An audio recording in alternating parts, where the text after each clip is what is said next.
Budget has just been announced. We are going to do something very few channels will do. We are going to go through the 2025 autumn budget at proper Treasury depth. And I'm going to tell you exactly what it means for your pension, your savings, your inheritance, and your day-to-day retirement cash flow. This is not a political rant.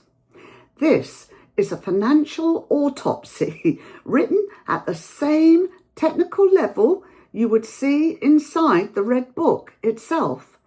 Because I know pensioners deserve all the top level help they can get, but in a format that we can all understand. By the end of this video, you will know the 6 measures that will cost the average pensioner thousands, the handful that will actually put money back in your pocket, and precisely what you need to do before the worst changes bite in 2026 and in 2027. Let's begin. First, let's look at the headline numbers from the Office for Budget Responsibility, the OBR. The Chancellor has raised taxes by £40 billion a year, the largest tax rise since 1993. Most of that £40 billion is coming from 3 places. 1, employers' national insurance. We'll come back to why that still hurts pensioners. A blizzard of smaller changes to dividends, savings interest, capital gains, and frozen thresholds. And the net effect? If you live only on the state pension, you are broadly protected. In fact, you are slightly better off. If you have a private pension, shares outside an ISA, a second home, or a pot you hope to leave to your children, you are facing the most aggressive attack on private retirement wealth in living memory. In section 2, we're going to look at the 6 measures that will hurt you most.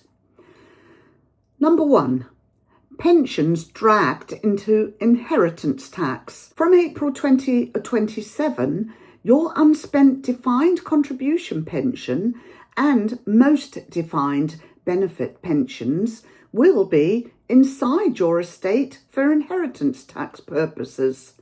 Anything over roughly £1 million left to non-spouse beneficiaries will be taxed at 40%. And the Treasury impact? That's £2 to £3 billion a year by the early 2030s. And the impact on you? 6-figure tax bills that simply did not exist before. This is the single largest structural change to UK retirement savings since the pension freedoms of 2015, and it is, I'm afraid, overwhelmingly negative.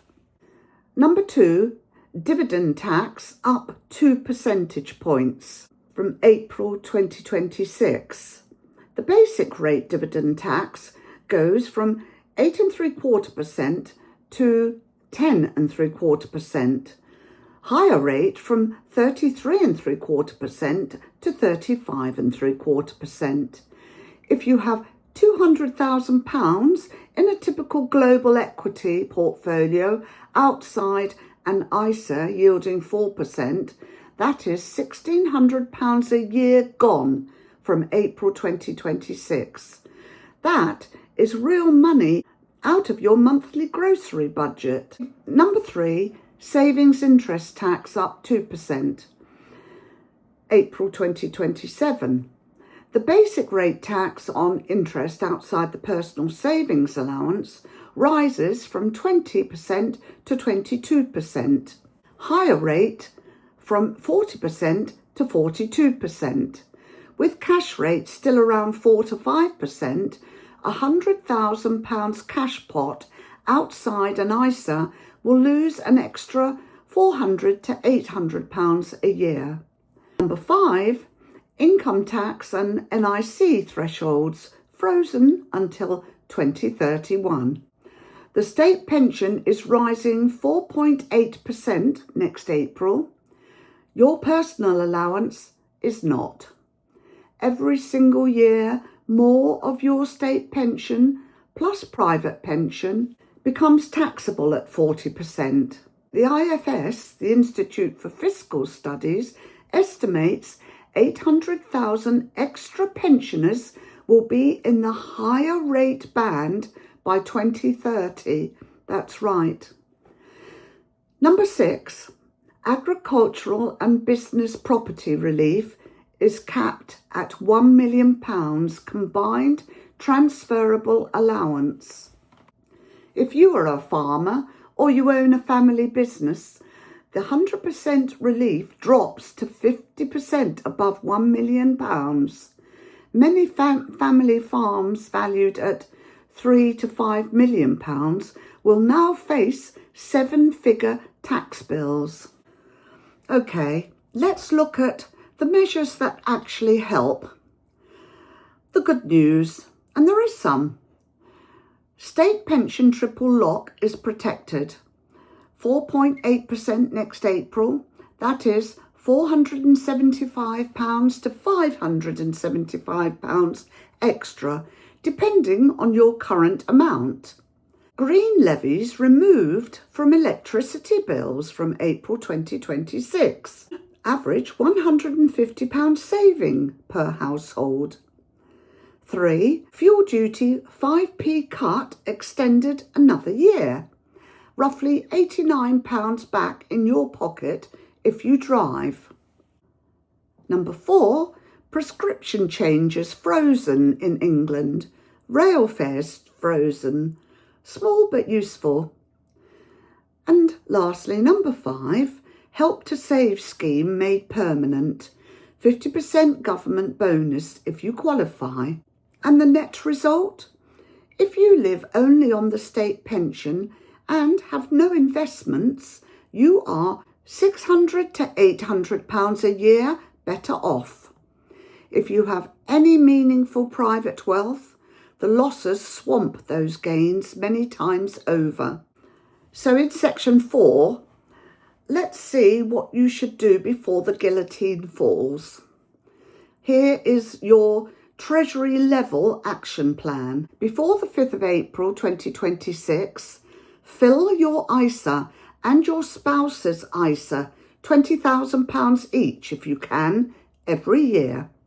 That is £80,000 for a couple over the next 2 years, completely shielded from the dividend and savings interest tax rises. Number 2, review your pension expression of wish form today. Make sure it is up to date.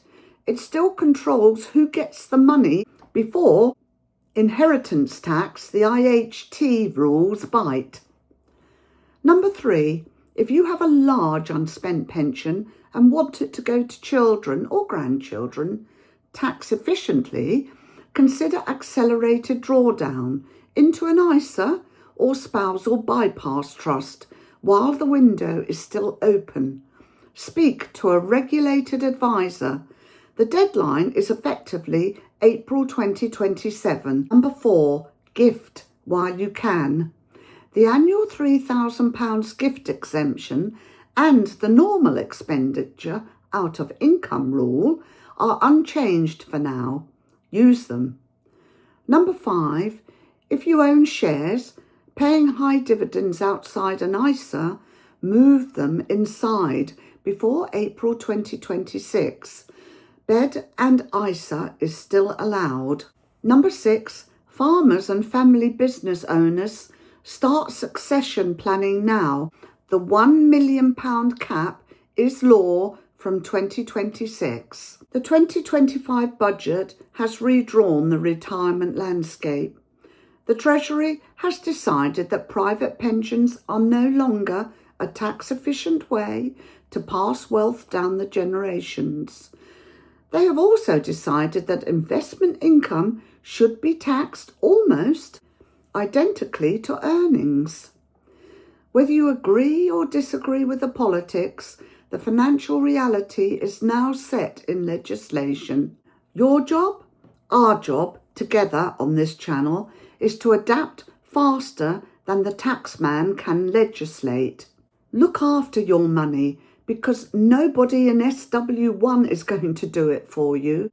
Don't forget to ask me any questions you need help with regarding your circumstances, and I'll point you in the right direction. I'll see you in the next video.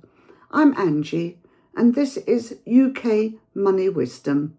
Bye for now.